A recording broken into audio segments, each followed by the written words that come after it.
자, 이번 강의는 메인보드 수리 실무 과정 제1강 메인보드 개요에 대해서 한번 알아보겠습니다. 자, 이번에 교육할 내용에 대해서 간단하게 살펴보고 넘어가겠습니다.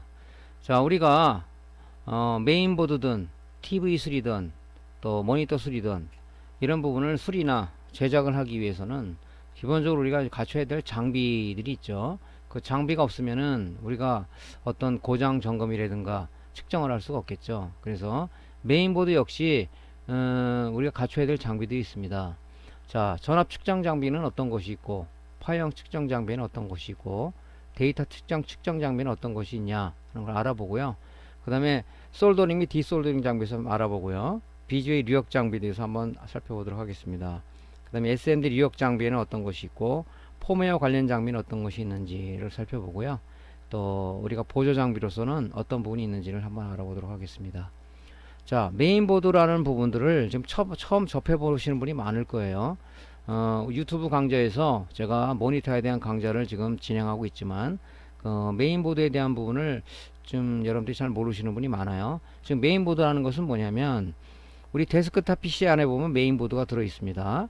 노트북 안에도 메인보드가 있죠. 태블릿 PC 안에도 메인보드가 있습니다. 또 우리 스마트폰 안에도 메인보드가 있어요. 즉 메인보드라는 것은 어떤 그 전자기기를 동작시키기 위해서 즉 모태가 되는 보드다. 즉 주가 되는 보드다. 그래서 보통 우리가 메인보드 또는 마더보드라는 얘기 많이 있습니다. 그래서 메인보드라는 것은 무엇이냐 에 대해서 알아보고요. 메인보드를 즉 우리 PC에 쓰는 메인보드는 어떤 회로들이 통합돼서 하나의 그 보드 한 장으로 이루어져 있습니다. 그 파트별 회로 구성이 어떤 식으로 되어 있는지를 한번 살펴보고요. 메인보드를 동작시키기 위해서 구성되는 주요 부품들은 무엇이 있는가를 한번 살펴보도록 하겠습니다. 자, 그 다음에 메인보드 바이오스의 이해인데요. 자, AD보드를 그 강의를 들은 사람은 모니터 쪽에 좀 이해가 되겠는데, AD보드에 보면은 AD보드는 뭐라고 그랬습니까? 그 전자회로를 컨트롤하는 그죠? 그 MCU 안에 폼웨어가 들어있다고 그랬죠. 메인보드 역시도 마찬가지입니다. 메인보드도 보통 폼웨어로 얘기도 하고 바이오스라는 얘기도 합니다. 베이직 인풋 아웃풋 시스템의 약자를 따서 바이오스라는 얘기도 써요. 이 굉장히 중요하거든요, 이것도. 그래서 메인보드 역시도 하드웨어 플러스 소프트웨어 어떤 기능들이 하나의 통합된 그런 어떤 그 전자기기다 이렇게 보시면 좋을 것 같습니다. 그래서 우리가 이제 컴퓨터를 데스크탑 PC든 노트북 PC든 파워 버튼을 눌렀을 때 어떻게 해서 우리가 화면에 운영체제가 뜨는가 하는 부팅 과정에 대해서 좀 이해를 해야 될 것 같습니다. 뭐 다른 메인보드도 마찬가지고 TV도 마찬가지고 모니터도 마찬가지고 그 동작 원리 그 과정들을 이해를 못하면 수리를 하기가 어렵겠죠. 그래서 컴퓨터 쪽도 우리가 부팅 과정에 대해서 좀 이해가 필요할 겁니다. 그 다음에 메인보드 바이오스에 대해서 어떻게 동작을 하는지 바이오스에 대해서도 바이오스가 도대체 뭐 하는 거냐, 바이오스는 어떤 기능을 가지고 동작하느냐에 대해서 살펴보도록 하겠습니다. 자, 우리가 수리를 하기 위해서 보통 연장이 필요하겠죠.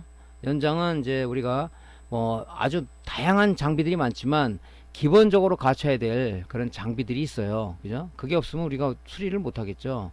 그래서 첫 번째 전압 측정 장비에서 알아보겠습니다. 전압 측정 장비의 대표적인 것으로는 디지털 멀티 테스터기라는 게 있어요. 이런 거 많이 보셨죠? 그래서 요거 가지고 AC 전압도 재고 DC 전압도 되고 저항도 재고 다이오드 측정도 하고 보통 이렇게 많이 하죠. 주로 많이 하는 게 이제 DC 전압, 그 다음에 저항, 그 다음에 다이오드 이런 부분을 많이 재죠. 양부 측정하기 위해서. 그래서 이 멀티 테스터기는 어떤 그 여러 가지 기능을 하나 조합해 놓은 거예요. 그래서 여기 말했듯이 직류 및 교류 전압, 직류 전류, 저항 측정, 다이오드 측정, 트랜지스터 극성 체크라는 부분이 있다 이거죠. 좀 고가 좀 있는 것들은 요게 트랜지스터 핀맵. 트랜지스터는 베이스 콜렉터 에미터로 이 세 개 다리가 구성된 전자 소자죠. 그런 부분들의 핀맵을 알기 위해서 데이터 시트를 뒤지지 않고도 여기다 넣어서 우리가 체크할 수 있는 게 있다 하는 거죠.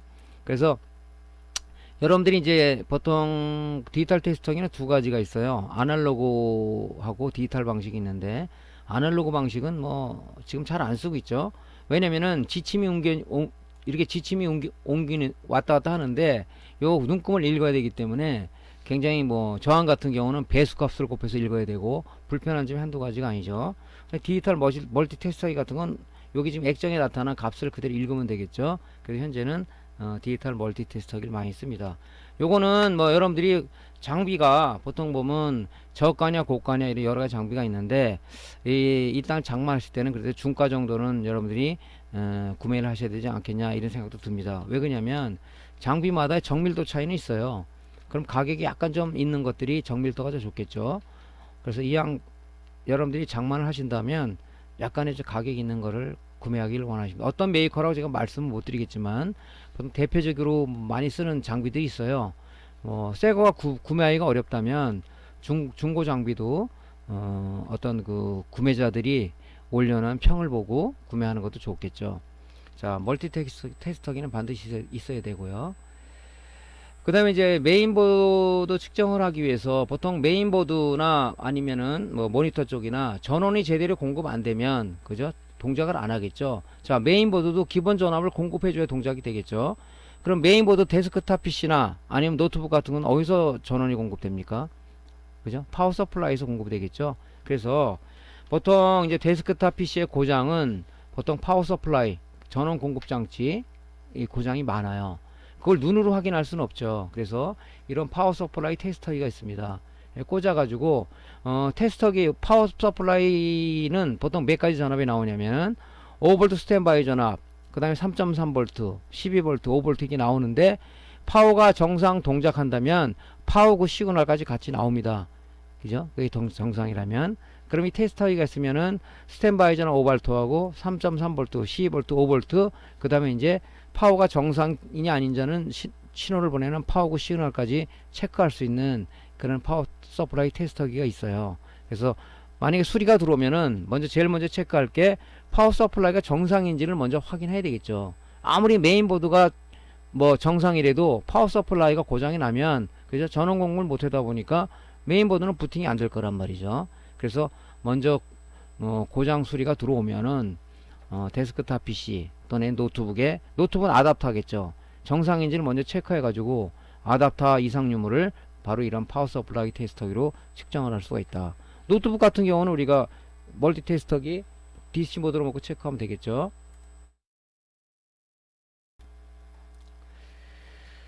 그래서 이제 수리를 하시는 분 대부분은 뭐 이런 것들을 갖추고 있습니다. 뭐 가격도 이게 고가는 아니고 쌉니다. 이 가격들도. 자, 파형 측정 장비. 우리가 메인보드든 TV든 모니터든 우리가 거기 보면 발진하는 소자들이 있어요. 특히 메인보드나 모니터 쪽에 AD보드, TV AD보드 같은 경우는 보통 보면 그 발진 소자가 크리스탈이란 수정 발진자가 있습니다. 그분은 전압만 재서는 안 되겠죠. 그 발진 주파수가 제대로 나오는지, 예를 들어서 메인보드에서는 14.318MHz의 고정 주파수를 가지고 주파수 분할을 통해서 CPU, 메모리, PCI 확장소로 쪽에 클락을 전달해주는 용도로 쓰고 있어요.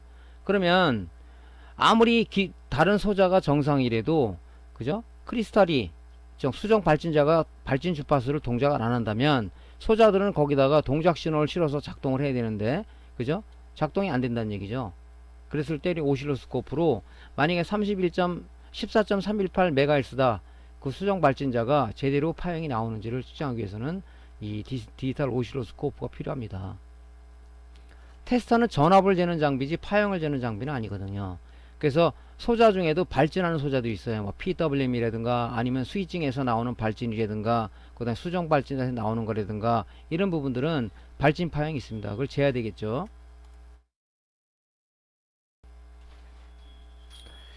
자, 상세한 것은 이제 계속 이제 오늘은 이제 개요에 대해서 얘기를 하는 거고요. 디테일하게 들어가면 이제 상세적으로 말씀을 좀 드리겠습니다. 자, 디지털 오실로스 구매를 할 때는 여러분들이 꼭 우리 알아야 될 게 뭐냐면 100메가 이상을 지원하는 걸 구매를 하셔야 됩니다. 자, 오실로스코프는 뭐 아날로그로도 있어요. 좀 우리가 디지털 오실로스코프는 보통 50만원 이상 가는데 이것이 부담스럽다면 인터넷을 통해서 그 아날로그 오실로스코프가 좀 비교적 싸니까 그걸 구매하셔도 뭐 측정하는 데는 무리가 없습니다. 어떻게 보면 또 아날로그 오실로스코프가 이 파형들이 매끄럽기 때문에 어떤 리프를 잡을 때 이런 부분들은 유용하게 쓰겠죠. 근데 요즘 뭐 디지털 세상이다 보니까 가능하면 디지털로 구하시는 게 좋겠죠. 자, 데이터 측정 장비라는 게 있어요. 우리가 뭐 전압만 파형만 측정하는 게 아니라 데이터 측정하는 장비들도 있죠. 물론 이런 뭐 스마트 트위저라는 것이 핀셋 형식으로 돼 있어요. 그래서 캐패시터도 정전 용량이라든가 저항값이라든가 아니면 코일의 인덕턴스 값을 측정할 수 있는 이런 스마트 트위저가 있는데 칩 형태로 돼 있는 것들은 측정하기가 상당히 좋습니다. 디지털 테스터 기 같은 경우는 인덕턴스 값을 측정할 수가 없죠. 그죠? 그러다 보니까 이런 장비가 있는데 이 장비들이 좀 약간 고가예요. 60만원 이상 하는데 요거 말고 보급형 스마트 트위저라는 게 있어요. 그건 한 4, 5만원, 한 5만원 정도 하는데 그거는 저 인덕턴스 값을 체크를 못합니다. 그죠? 캐패시턴스 메타, 저항, 다이오드 이런 걸 측정할 수가 있거든요.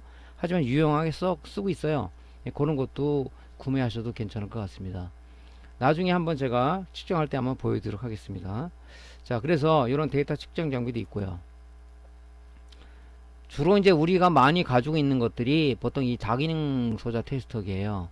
얘는 이제 뭐냐면 정전 용량 값도 우리 콘덴서의 정전 용량, 예를 들어서 220 마이크로 파라드 콘덴서다 그러면은 이것이 정전 용량이 정상적으로 나오는지 아니면 불량인지를 판정하기 위해서 이 다기능 테스터를 많이 써요. 그럼 정전 용량 값이라든가 또 TR, FET, 또 레귤레터 이런 것들은 보통 다리에 핀맵이 있어요. 그죠?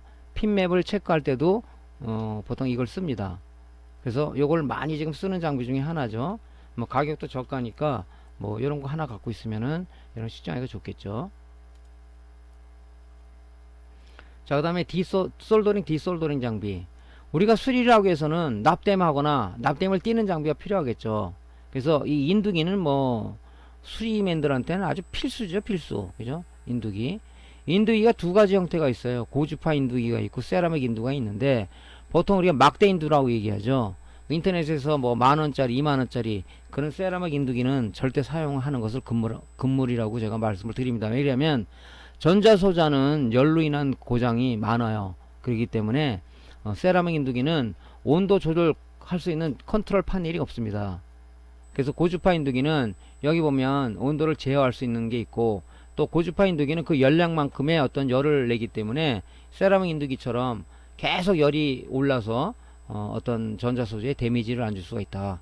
그래서 세라믹 인두보다는 고주파 인두기를 사는데 좀 가격은 좀 있죠. 그래서 이왕 사시는 거라면 여러분들이 이런 일을 하고 또 이런 계통의 일을 한다면 이왕 장만하는 거 고주파 인두기를 꼭 구매를 하시는 것을 여러분들 당부를 드립니다.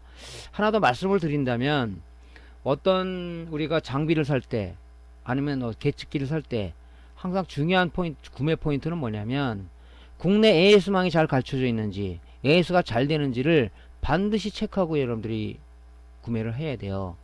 만약에 뭐 해외에서 물건을 샀는데 이것이 쓰다 고장이 났어요. 뭐 장비가 1, 2만원 하는 것도 아닌데 예를 들어서 비싼 장비를 샀다. 그러면은 국내 AS망이 없다면 수리를 할 수가 없겠죠. AS를 못 받겠죠. 그래서 저는 대부분이 이제 보면 국산 메이커를 좀 많이 쓰는 편인데 뭐 수입을 하더라도 국내에 그 AS망이 제대로 갖춰진 그 메이커들이 있어요. 그런 부분을 여러분들이 꼭 구매를 하시는 것을 다시 한번 당부드리겠습니다. 자, 보통 이제 우리가 고장이 들어오면은 그죠? 어떤 소자가 불량이다 그러면은 인두기로 그죠? 수동 납 흡입기를 이용해서 납을 띄는데 굉장히 잘 안 떨어지죠. 그래서 이 디솔더링 인두기라는 건 뭐냐면 주로 이제 저 같은 경우는 디솔더링 할 때 납을 빨아들일 때 많이 쓰는데 얘가 이제 그 펌프 방식이기 때문에 흡입력으로다가 이 납을 빨아들여요. 그래서 요거는 장비도 이렇게 비싸지가 않습니다. 물론 해외에서 구매한 건데 비싸지 않습니다. 그래서 특히 이제 AD보드나 메인보드 수리할 때 즉 콘덴서 같은 거 많이 갈지 않습니까? 그 납 흡입기로다가 그 인두를 열을 가해서 납 흡입기를 뜰 때 잘 안 떨어지고 또 잘못하면은 인두 팁이 다른 부분을 때려서 패턴이 손상되는 경우도 있다 그러는 거죠. 이 디솔린 인두기는 뭐냐면 그 부품에 열을 가해서 어떤 그 압력으로다가 빨아들이는 거죠. 흡입력으로. 그래서 굉장히 이 장비가 흡입력이 강해요. 그래서 이런 장비를 갖고 있으면 여러분들이 부품을 띌 때, 디솔더링 할 때 굉장히 아주 편하게 작업할 수 있는 거죠. 그래서 이것도 여러분들이 가능한 한번 구매를 해 두시는 게 좋겠죠. 이게 단점이란 뭐냐면 고주파 인두기처럼 이 컨트롤 온도를 조절할 수 있는 컨트롤 패널이 안 달려 있어요. 그래서 여러분들이 약간의 개조를 하면 좋겠죠. 안 쓸 때는 지금 스위치가 없단 말이죠. 파워 스위치를 하나 달아서 온오프 할 수 있는 기능이 있으면 좋겠죠. 나중에 한번 제가 보여드리겠습니다. 자, 이제 디핑기라는 게, 이건 이제 소형 디핑기인데요.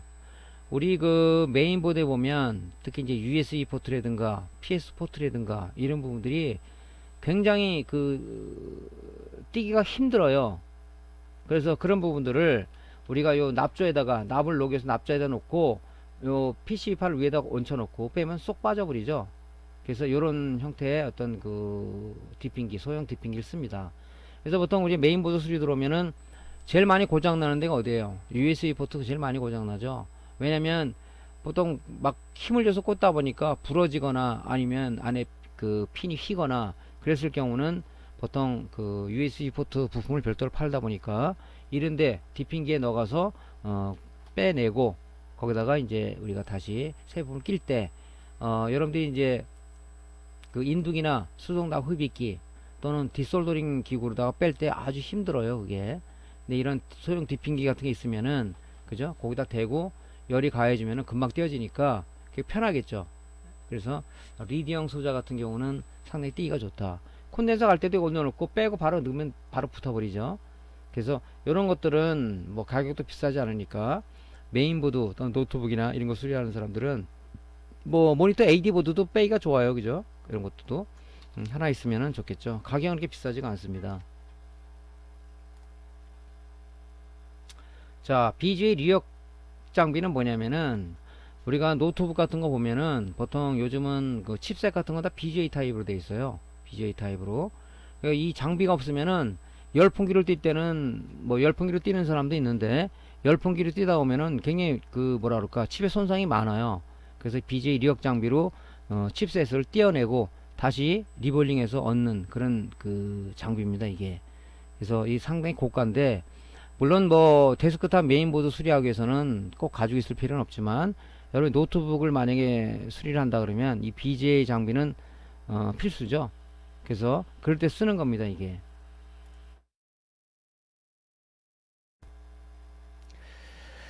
그래서 이제 노트북이라든가 뭐 태블릿이라든가 할 때는 그 의외로 칩셋 분량이 많거든요. 그런 분들 수리할 때는 이 장비가 필요해요. 메인보드를 잠깐 살펴보면 메인보드는 이렇게 구성이 되어 있죠. 우리가 지금 보면 요 부분이 다 칩셋이죠. 요 칩셋. 이 분량이 또 울산 많아요. 노트북도 마찬가지입니다. 예를 들어서 노트북에 화면이 검게 나오고 안 나온다. 그럴 때는 그 그래픽 칩셋이 이런 식으로 붙어 있어요. 걔가 쇼트가 나서 그러니까 결론적으로 수리한다면 얘를 떼어내고 그죠? 떼어내고 다시 여기는 붙어 있는 납들을 다 제거한 다음에 그죠? 볼납을 다시 입혀서 여기다 다시 붙여주는 작업을 해야 된단 말이죠. 그죠? 그래서 노트북 같은 거는 이제 GPU가 죽는 게 많아요. 그래서 요런 이제 칩셋을 떼어내면 그죠? 요거를 이제 열풍기로 뛸 수는 없어요. 열풍기 뜯다 오면은 이 소자가 손상이 됩니다. 그래서 조금 전에 보여드린 BGA 리역 장부로다가 칩셋을 떼어가지고 그죠? 띄면은 이제 어떻게 나면 요런 바로 요렇게 칩셋이 요렇게 분리가 돼요. 이런 칩이 요걸 열로 띄는 거죠. 그러니까 열풍기를 띄면은 손상이 되기 때문에 BGA 리역 장부로다가 이 칩셋을 띄낸단 말이죠. 그러면 여기에 지금 납들이 굉장히 많이 붙어 있죠.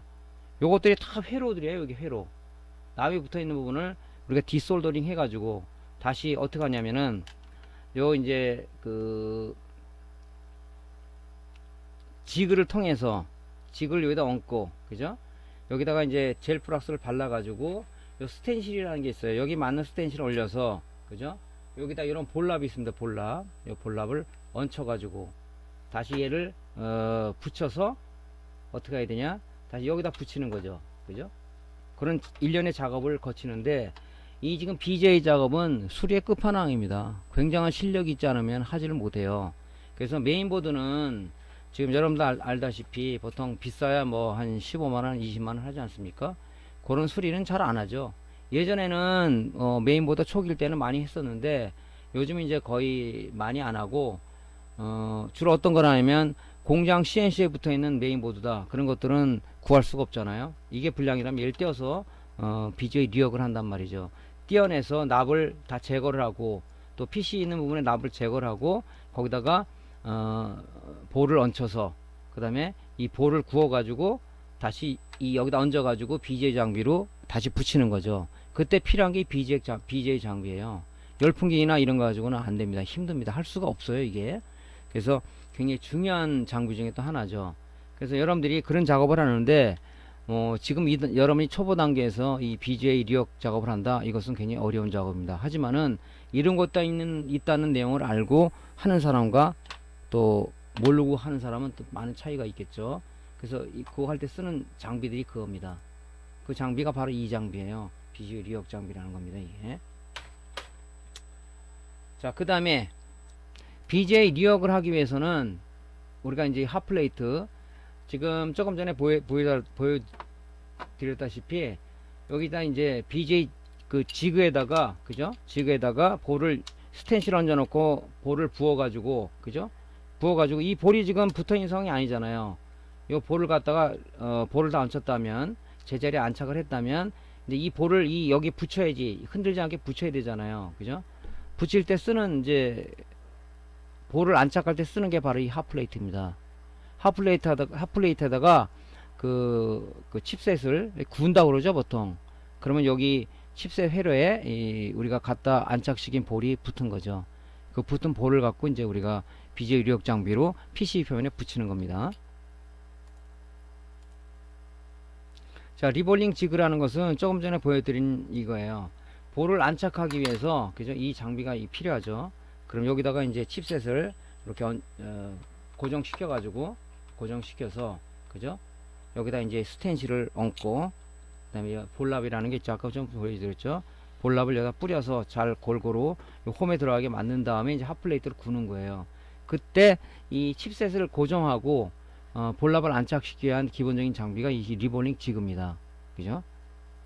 그래서 이 장비들도 이제 BGA 리역을 한다 그러면 꼭 가지고 있을 장비 중에 또 하나죠, 이게. 자, 스텐실은 뭐냐면 우리가 칩셋도 여러 가지 종류가 있죠. 사우스 브리지가 있고 노스 브리지가 있고 그다음에 또 전원부 쪽에 또 BGA 타입으로 되어 있는 거. 요즘 이제 모니터 쪽도 타이밍 컨트롤러라든가 아니면은 스케일러 그 칩들이 BGA 타입으로 되어 있는 것들이 있어요. 그죠? 그래서 그때는 이제 우리가 만약에 그걸 못 구한다 그러면 이제 리볼링을 해야 되는데 여기 그 칩셋에 맞는 그 규격벌에 그 이름별로다가 이 스텐실이 많습니다. 이게 스텐실 종류가 뭐 몇백 개가 돼요. 그걸 잠깐 보여드리면 이게 스텐실 종류가 많아요. 이게 종류별로 뭐 사우스 브리지자, 뭐 노스 브리지다, 또 뭐 그 위에 뭐 어떤 그래픽 카드 쪽에 칩셋이다 그러면 요거를 거기에 맞는 걸 써야 그죠? 그 칩셋 고 맞는 거기에 홀에 그죠? 요 볼랍이 들어가겠죠. 이런 것도 굉장히 많습니다. 그래서 보통 한 수리를 하면 한 300개 정도는 갖고 있는데요. 이게 종류가 많죠. 굉장히. 그래서 이런 것도 우리가 BGA 리역을 하려 그러면 필요하다 하는 얘기입니다.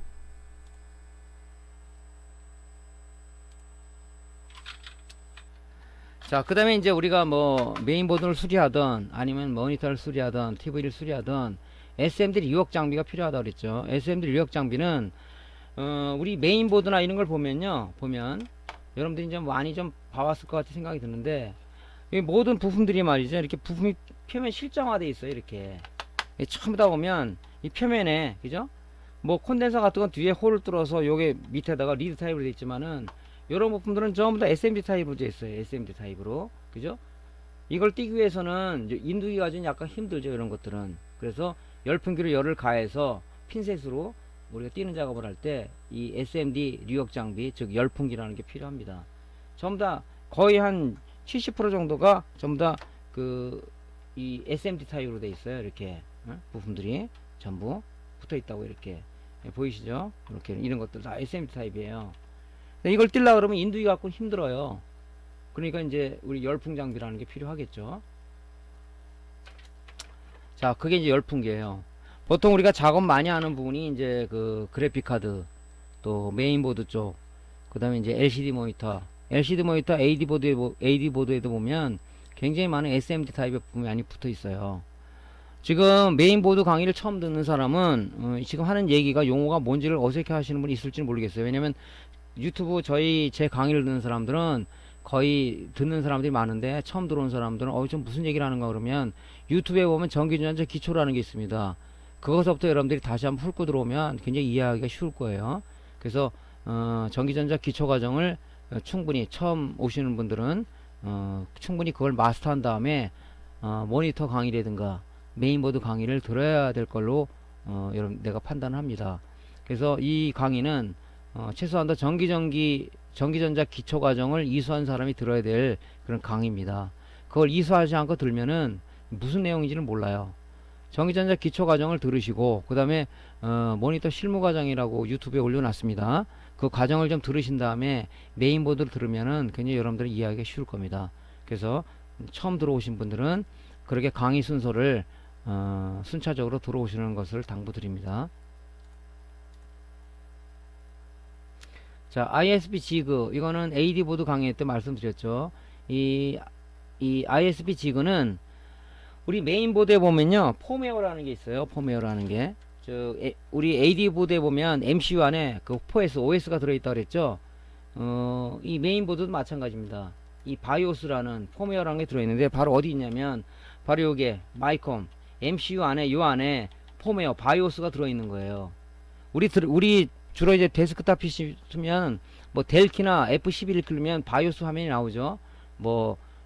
하드는 어디고, 부트 시퀀스는 뭐 첫 번째 부트 시퀀스가 어디, 두 번째가 어디, 이런 식으로 고쳐주고, 그죠, 하죠. 날짜도 거기서 바꿔주고, 그게 요 안에 있는 정보를 띄우는 거예요. 요 안에 있는 정보. 근데 사실적으로 요 안에 있는 정보를 기본으로 띄워서, 여기 사우스 브리지인데, 사우스 브리지 안에 보면은 CMOS라는 게 들어있어요. CMOS 많이 들어봤죠? 컴프리먼터리 메탈 옥사이드 세미콘다는서 아주 저전력으로 돌아가는 그런 그 칩이 하나 들어있습니다. 요 안에. 걔를 우리가 공급하기 위해서 이 CR203이 배터리가 필요한 거예요. 전기를 끊으면 요 안에 있는 CMOS 또 내지는 RTC NVRAM이라고 그러는데, 그 안에 얘가 전기가 공급돼서 걔를 보관하고 있는 거예요. 만약에 이 CR203의 배터리가 만약에 소진이 됐다, 보통 새거 같은 3.3V인데 2.0V 이상으로 이하로 떨어졌다 그러면은, 우리가 부팅할 때 계속 뭐 날짜를 다시 잡아주세요 이런 거 떠서 그냥 F1키로 넘어서 그냥 부팅 시키고 그러면, 나중에 들어가서 운영체제 보면은 날짜가 다 틀어져 있죠. 바로 여기 있는 내용, RTC NVM, CMOS 내용이 지워졌기 때문에 그러는 거예요. 기본 바이오스를 띄워서 화면에서 내가 세팅할 값이 요 안에, 사우스 브리지 안에 RTC NVRAM, 즉 CMOS라는 데 저장이 되는 거죠. 근데 걔는 휘발성 메모리이기 때문에 전기가 공급되면 걔는 다 지워져 버려요. 그래서 어떤 분은 이게 고장이라고 오시는데, 고장이라는 것보다는 여기 배터리가, CR203의 배터리가 손상이 돼서, 그러니까 많이 감퇴가 돼서 오는 증상이에요. 물론 부팅 에러가 문제가 돼서도 걔가 틀어져요. 근데 이런 부분이 좀 아는 사람들은 요거 배터리를 구해다가 가시는 분도 있죠. 그게 바로 이제 요 안에 들은 CMOS입니다. 근데 요 안에 있는 바이오스가 실질적으로 얘는 비휘발성 메모리예요. 지워지지 않아요. 하지만 이제 우리가 이제 플래시 롬이라 가지고 지웠다 썼다 할 수 있는 램이죠. 전기가 공급 안 되는 얘는 기억을 하고 있죠. 우리 지금 USB 메모리라고 보시면 돼. 그 안에 우리 쓰고 전기를 빼도 계속 기억하고 있죠. 그런 종류의 램이에요. 근데 이 안에 있는 폼웨어, 즉 바이오스가 손상이 됐을 때는 부팅이 안 되죠.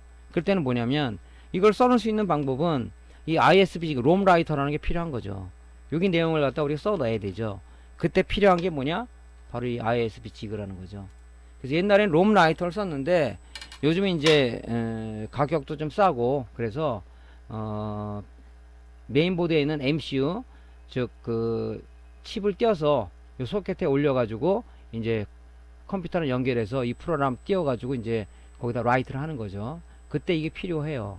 이게 없으면은 우리 수리를 못 하겠죠. AD보드도 마찬가지죠. AD보드도 뭐 문제가 되면 MCU 안에 있는 폼웨어, 롬을 써놔야 되는데, 이 장비가 없으면 뭐 어떻게 써놓을 겁니까? 써놓을 수가 없잖아요. 예를 들자면, 우리가 데스크탑에, 아니 노트북의 운영 체제가 손상이 됐어요. 그럼 여러분들이 그 운영체제를 다시 깔려면 어떻게 돼요? CD나 아니면은 그 윈도우 이미지가 들어있는 USB라는 장치를 통해서 깔 수 있잖아요. 이 폼웨어도 마찬가지예요.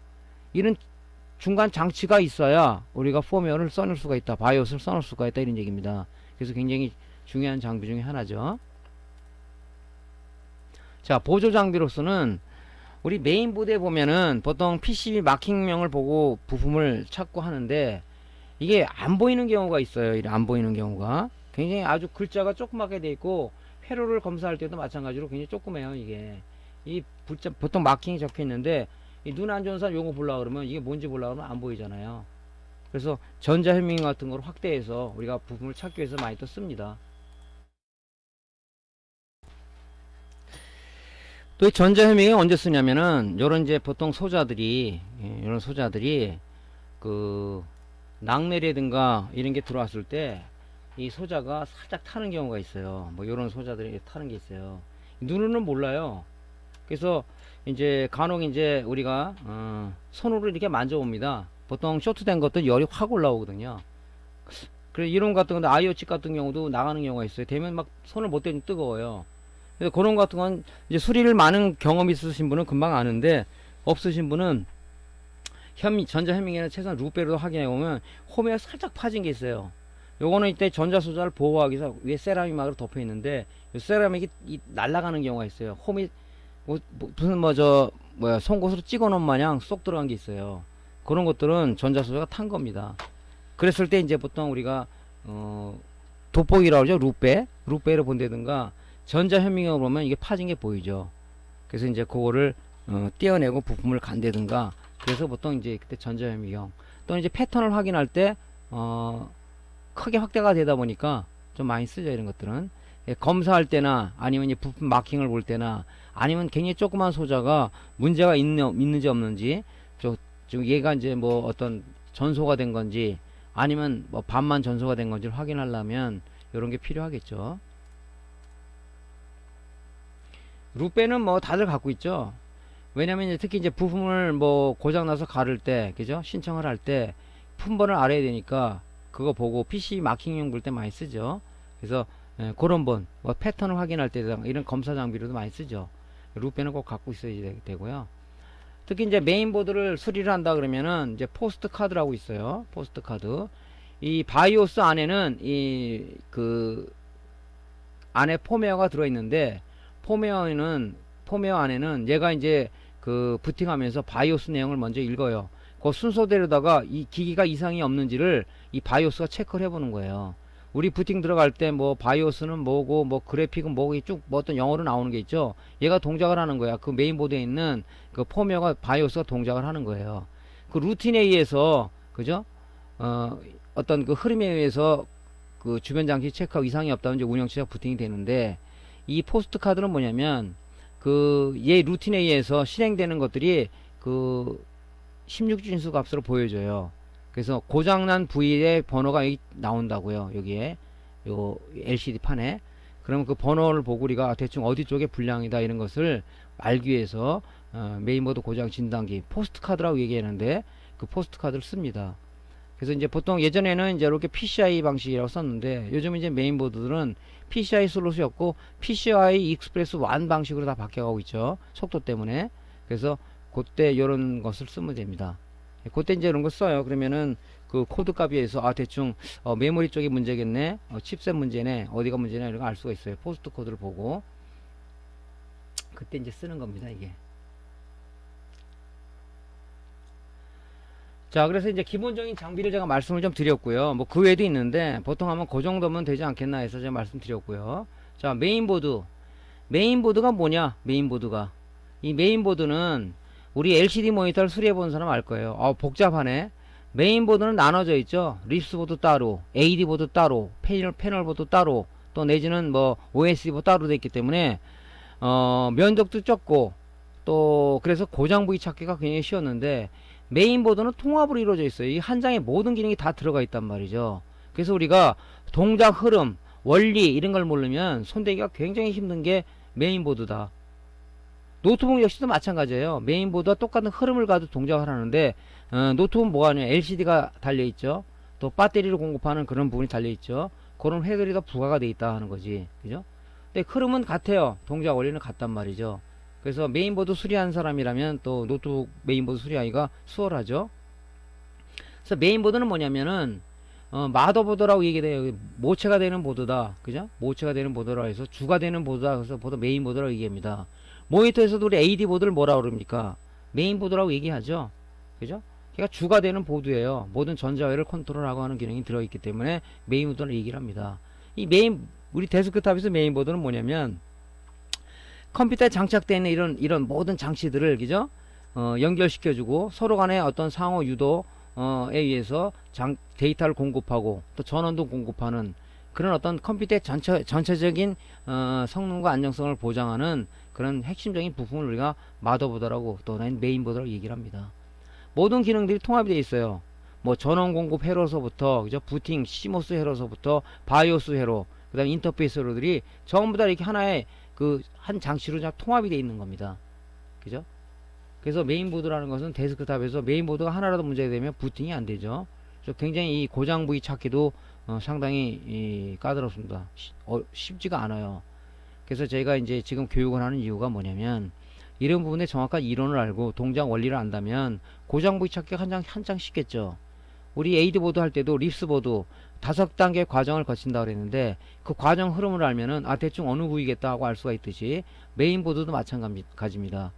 그런 부분들을 정확하게 동작 원리, 개통도를 알아야 수리가 가능하다는 거죠. 그래서 메인보드는 보통 두 가지 형태가 있어요. 보통 이게 마이크로 ATX 보드하고 ATX 보드가 있는데 마이크로 ATX 보드, 미니보드, 조그만 보드 있죠. 그죠? 슬림 케이스에 들어가는 것들. 또 롱보드, ATX 보드, 롱보드라는데 좀 큰 보드가 있어요. 그런 것들은 좀 그 규격 자체가 좀 크죠. 어떤 뭐 작동성의 작동성이 어떤 것은 똑같아요. 단지 뭐냐면 미니보드에 비해서 ATX 보드는 확장성이 좀 좋다는 거죠. 이런 슬롯도 많고 메모리도 미니보드는 2개가 있는데 ATX 보드 롱보드라는 것은 보통 4개가 있어요. 확장성이 더 좋다는 것에서 좀 큰 차이가 있죠. 자, 그래서 우리가 메인보드는 그런 것이다 하고 말씀드린 거고요. 메인보드 종류가 지금 2가지라고 그랬죠. 마이크로 ATX 보드, ATX 보드. 보통 요걸 뭐 마이크로 ATX 보드는 뭐 미니보드라고 얘기를 하고 ATX 보드를 보통 우리가 얘기할 때 그냥 롱보드 이렇게 얘기를 합니다. 그래서 그런 용어도 좀 알아놓으면 좋겠죠.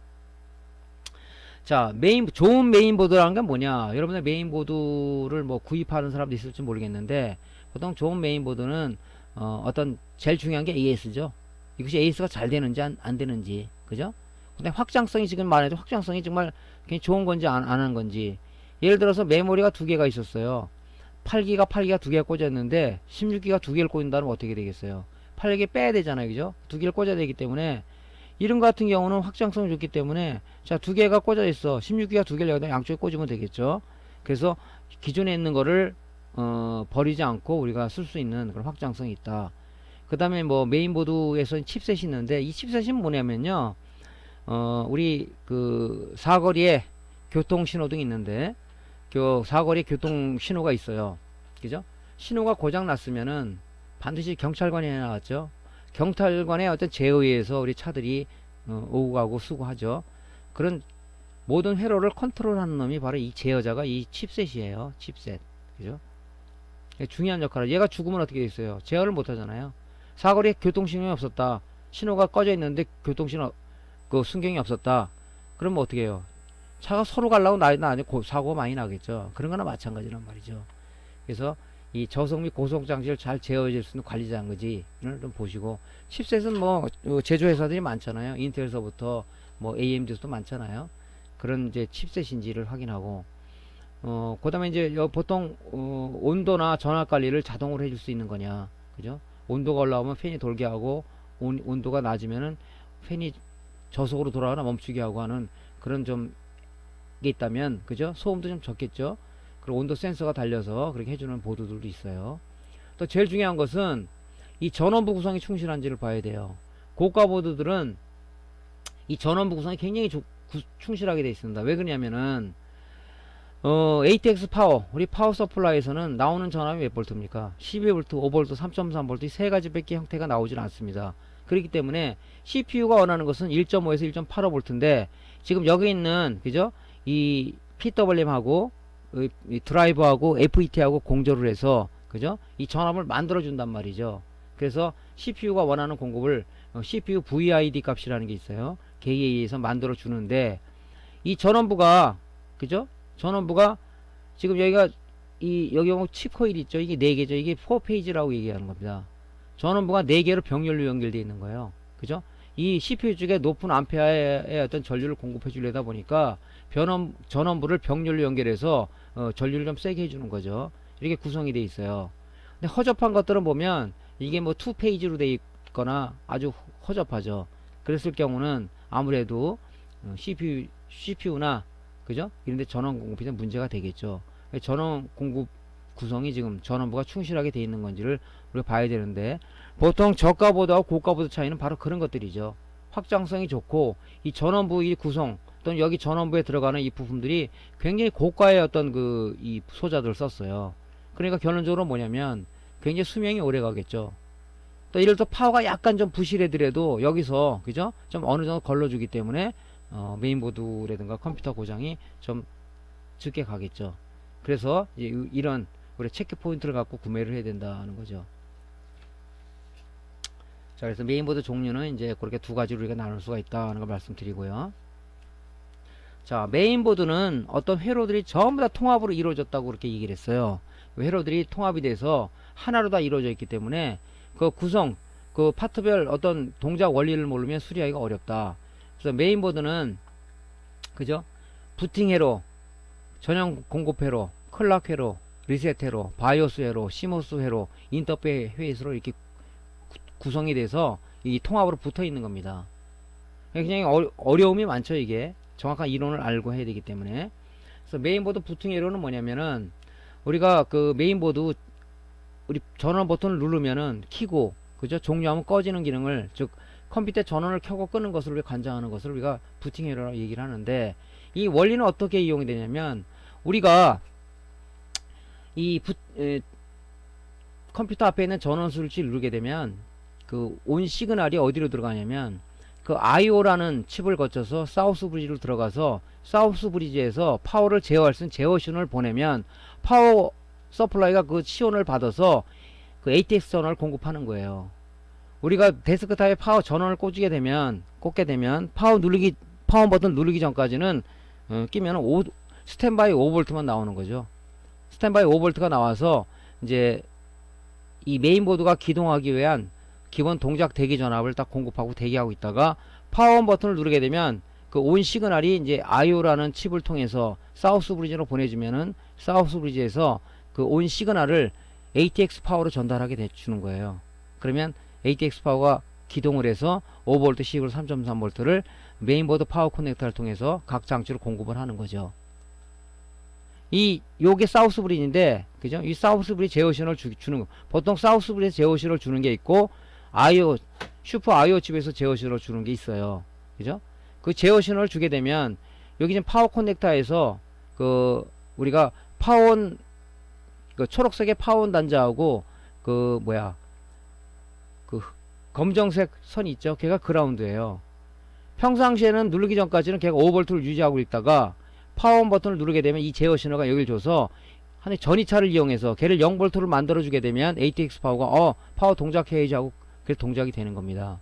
물론 이런 것들은 나중에 이제 상세로 들어가게 되면 회로가 어떻게 동작되는지를 말씀드리는데 간략하게 말씀을 드리자면 그런 식으로 동작이 됩니다. ATX 파워에 그 녹색과 그라운드 그 단자의 전이차를 이용해서 이 ATX 파워가 기동하더라. 그 신호는 누가 준다? 이 사우스 브리지가 제어 신호를 주게 되면, 그죠? 제어 신호를 줘가지고 ATX 파워가 판단해서, 그죠? 시그널이 왔다. 그러면 이제 그 ATX가 동작을 하는 거죠. 그게 보통, 요 제어 신호가 어디로 가냐면, 보통 TR하고 그 메인보드 커넥터 녹색 단자 있죠? 그게 파워온 단자인데, 걔랑 연결이 돼 있어요. 그래서 이 사우스 브리지에서 제어 신호가 주면 TR 베이스로 들어가게 되면 베이스로 건드렸으니까 컬렉터에서 에미터를 절로 흘리죠. 그러면 에미터는 접지가 되어 있기 때문에 0V로 떨어진단 말이죠. 평상시 5V 있다 0V로 떨어지면 ATX 파워 기동하는 거예요. 그래서 전이차를 이용한다. 그죠? 이런 내용들은 좀 메인보드 모니터 강의를 들은 사람은 조금 이해가 되겠는데, 처음 강의 듣는 사람들은 이 강의부터 듣지 말고 전기전자 기초부터 들으라는 얘기가 바로 그겁니다. 그게 좀 참조를 하시고요. 이게 부팅 회로예요. 컴퓨터 전원을 끄고 키는 그 회로를 갖다가 우리가 부팅 회로라고 그런다. 부팅이 되네 안 되네 뭐 이런 얘기를 많이 하잖아요. 자, 그 다음에 전원 공급 회로예요. 전원 공급 회로는 뭐냐면 조금 전에 말씀드렸죠. 우리가 220V 코드를 데스크탑이나 아니면 노트북에 꽂으면 5V 스탠바이 전압이라는 게 나와요. 스탠바이 전압은 뭐냐면 우리가 동작을 하기 위해서 걸어주는 기본 전압이잖아요. 그런 것들이 공급이 돼요. 공급이 되면 이제 파워온 시그널을 누르게 되면, 그죠? 시그널이 IO라는 칩을 거쳐서 사우스 브리지로 시그널이 들어가게 되면 사우스 브리지에서 파워온 제어 신호를 어디 주냐면 ATX 파워 쪽에 주는 거예요. 그죠? 그러면 걔가 그 메인 전압이 기동을 해서 파워 커넥터를 통해서 각 장치에 전원을 공급해 주는 방식이 바로 메인보드 전원 공급 회로입니다. 평상시에는 5V만 나와요. 스탠바이 전압만 나왔다가 파워온 시그널 누르고 파워온 버튼을 누르면 이제 메인 전압이 기동되는 방식으로 가고 있다는 거죠. 이게 바로 이 원리가 뭐냐면은요, TV가 바로 이런 원리로 동작됩니다. TV에 전원을 꽂으면은 5V 스탠바이 전압만 나오는 거예요. 그죠? 그게 이제 동작 대기 전압이에요. 대기 전압이라는 얘기를 보통 많이 쓰죠. 왜 그러냐면은 여러분 리모컨을 누르려고 하면 기본 전압이 공급되고 있어야 걔를 AD 보드를 동작시킬 거 아닙니까? 그죠? 그러니까 5V가 공급이 돼야 된단 말이죠. 그래서 파워온 시그널을 눌렀을 때 스위칭 회로를 통해서 메인 전압을 기동을 해서 이제 TV에 필요한 12V, 24V, 33V가 기동돼서 우리가 이제 영상을 볼 수 있는 거죠. 이 데스크탑도 파워가 스탠바이 방식을 취하고 있기 때문에 TV 파워 서플라이가 비슷한 동작을 하고 있다는 거죠. 그죠? 그 TV를 또 한 사람은 이게 그 내용이구나 하고 알 수 있겠죠.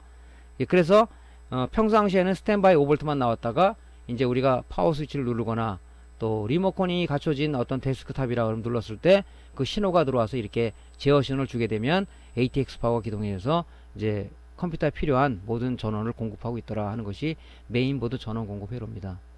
메인보드 전원 공급 회로가 이제 보면 있죠. CPU 전원 공급 회로, 칩셋 전원 공급 회로 그런 게 있어요.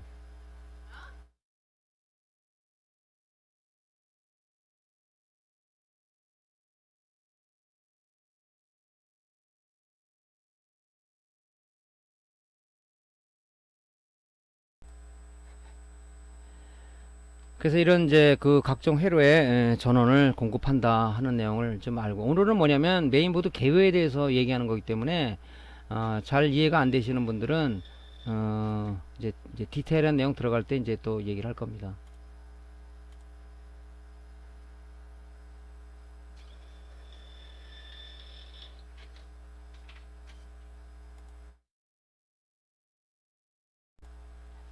자, 다음은 이제 메인보드 클럭 회로 쪽인데요. 클럭은 뭐냐면 우리 AD보드 강의 들은 사람은 이해할 거예요. 우리가 수정 발진자 크리스탈이라는 게 있는데 걔 발진 주파수에다가 그 스케일러라든가 이런 그 소자들이 동작 신호를 실어서 동작을 한다고 그랬죠. 메인보드도 마찬가지예요. 이 클락은 회로는 뭐냐면 쉽게 말해서 오케스트라의 주의자다. 그죠? 주의자가 없으면은 연주가 가능합니까?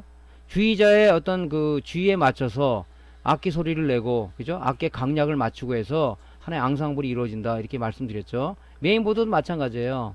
여기 보시면은 이 수정 발진자 크리스탈이라는 게 여기 있죠. 여기 보시면 이 크리스탈은 고정 주파수를 가지고 있는데 각종 CPU가 필요한 클락, PCI 버스가 필요한 클락, 인터페이스가 필요한 클락이 다 틀리기 때문에 이 고정 주파수를 이 클럭 제너레이터가 받아서 내부의 발진 주파수 분할을 통해서 이 각 장치에 공급을 하는 거예요. 공급을 하게 되면 이 발진 주파수에 얘 동작 신호를 실어서 이 보드들이 동작을 하는 거죠. 장치들이 동작을 하는 거죠.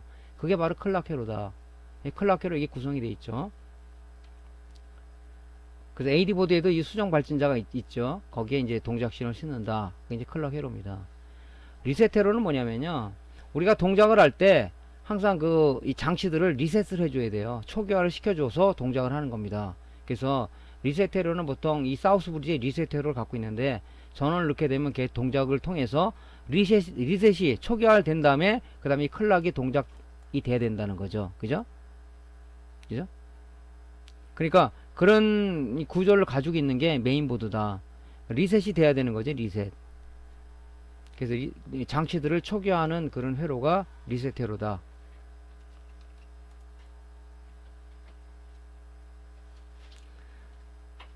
자, 시모스 그 메인보드에 오면 바이오스하고 시모스 회로가 있는데요. 바이오스는 뭐냐면 아까 얘기했던 폼웨어라 그랬죠. 우리 MCU 안에 드는 폼웨어라 그랬죠. 걔는 하드웨어하고 소프트웨어 중간 역할을 하는 그런 역할을 하는 거예요. 그래서 바이오스 회로의 역할은 그 하드웨어에 대해서 어떤 즉각적인 인터럽트를 요구하거나 또 하드웨어 소프트웨어의 어떤 하드웨어 조작을 요구할 때 얘가 기동이 되는 거죠. 예를 들어서 프린터 출력을 하라. 운영체제가 바빠를 하는 거 아니에요. 바이오스를 통해서 컨트롤해서 출력도 되는 거죠. 그래서 베이직 인풋 아웃풋 시스템이라는 게 바로 이 바이오스라는 거죠. 이게 중요한 역할을 하죠. 얘가 문제가 돼도 아무것도 안 되는 거죠. 시모스 회로는 뭐냐면 그 사우스 브리지 안에 시모스가 들어있다 그랬죠. 그죠? 바이오스 기본 바이오스를 통해서 사용자 설정 그런 부분들이 이 시모스 컴프리멘터리 메탈 옥사이드 세미콘덕터 저전력으로 돌아가는 그 칩이라고 그랬죠. 이거를 RTC NVRAM이라고 한다고요. 그 사용자가 저장에는 저장 값이 여기 들어간다고 시간하고 그래서 그게 틀어지면 어떤 현상이 있다? 자꾸 잡으라고 나오겠죠. 그래서 이 시모스 안에 우리 사용자가 그 저장한 이 바이오스의 내용들이 들어가 있다는 거죠. 이게 지워지면은 또 문제가 되죠. 그래서 우리가 CR203이 배터리를 간다든가 아니면은 바이오스를 띄워서 재설정을 해준다든가 하는 거죠. 이게 이제 시모스 회로입니다. 자, 인터페이스 회로는 뭐냐면 메인보드 인터페이스는 많죠. 키보드 마우스도 있을 거고 시리얼 포트도 있을 거고 USB 포트도 있을 거고 그죠? 이런 부분들의 이 각종 회로를 보통 이 사우스 브리지하고 연결이 되어 있죠. 사운드를 컨트롤하는 것도 사우스 브리지에서 하고 USB를 컨트롤하는 것도 이 사우스 칩이 하고 이런 그 인터페이스 회로들을 메인보드는 갖추고 있다 이거죠. 그러니까 이 지금 6개의 회로가 조합이 돼서 하나의 메인보드를 구성하고 있는 거예요. 그러니까 이런 회로들의 원리, 동작 원리 이런 어떤 걸 모르면은 여러분들이 이 수리를 못 하겠죠. 그래서 오늘은 이 6가지 회로에 대해서 어떤 역할을 한다는 것을 교회에 대해서 말씀을 드렸습니다. 자, 다음 시간에는 메인보드 주요 구성 부품이 뭔지 이게 어떤 역할을 하는 건지를 상세하게 설명을 진행하도록 하겠습니다. 자, 오늘 강의는 고생 많으셨고요. 강의가 도움되었으면 구독, 클릭하고 좋아요 눌러주시고요. 다음번에 이어서 강좌를 진행하도록 하겠습니다. 감사합니다.